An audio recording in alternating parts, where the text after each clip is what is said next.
धुंदकारी जन्मतो. धुंदकारीचं काय झालंय?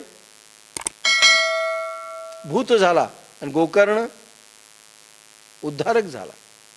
एकाच कुळात दोन भाऊ आहेत. उदाहरण आहे ते. एक पापी झाला, एक पुण्यवान झाला, एकाच घरातले दोन. त्याला काय प्रत्येक जण जसा घेऊन आलाय. म्हणजे शेवटी तुमचं आचरण त्याच्यावरती धर्म ठरतो, वर्णसंकर ठरतो. जैसी चोहटाची बळी चाचूम विजय सैरा राऊ कावळी, तैसी महापापे कुळी संचरती.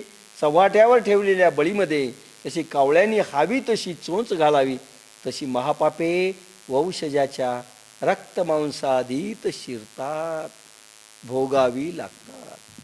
ती पुढे अजून खूप लिहिलंय.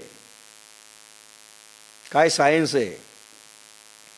संकरो नरका एव कुलज्ञानां कुलस्य च